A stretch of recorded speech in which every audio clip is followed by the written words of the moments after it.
All right, my first issue with this video is that they call people who don't push climate change deniers and then call the people who do push climate change scientists, regardless of whether these deniers are actually scientists as well. But let's start with the carbon dioxide claim. So they claim that skeptics say that carbon dioxide levels are not rising, but scientists say that they've risen by 25%. What do you say?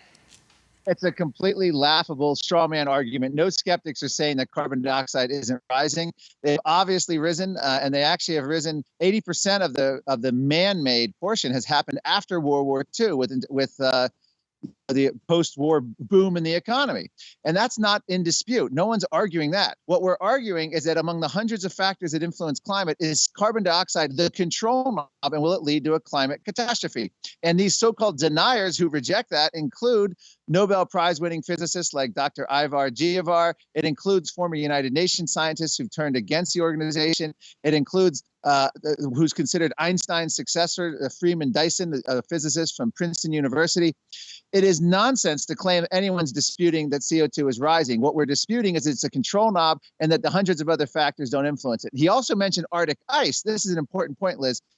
Arctic satellite monitoring of the ice began in 1978, 1979. Guess what? That was at the end of the global cooling scare in the 1970s. We had a 40-year cooling trend from 1940 to the late 70s. And that's when they started monitoring ice. Guess what? We warmed after that. To imply that that's somehow related to, and CO2 is driving an Arctic melt since we've had a very cold, coming out of a very cold period of the late 70s is nonsense. We have ship data and archival information that goes back to 1930s to show the Arctic may have had as little or less ice than currently when there was a similar warming phase back up in the Arctic. And Greenland actually warmed many times faster in the 20s into the 1930s to about 1940 than even they're saying it's warmed now. So everything is cyclical. And the only way they can make a video like that is fake straw man arguments that have no bearing on reality. And that's what that video is claiming. I do want to clarify one point. So when you talk about the Arctic ice levels, and they claim that they've dropped by something like 12% every year, you said that's been happening, that they haven't been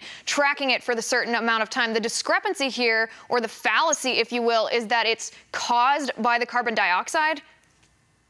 Yeah, the Arctic has clearly melted in the summer months since 1979. There was a very cold period. Again, we had a cooling period from 1940 to the late 70s. So yes, there's less ice.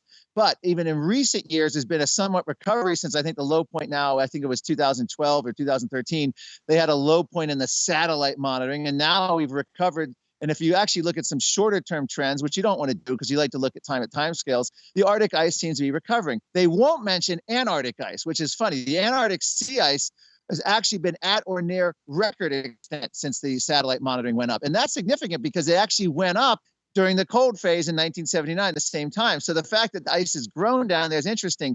And they used to say there would be less sea ice in Antarctica until we had record sea ice. Then they said record sea ice is caused by global warming. Your head will spin. You can't falsify the theory. They just keep essentially making stuff up on the fly, and that's what they're doing. It's a selective science, if you will, although I hesitate even to give it the label science.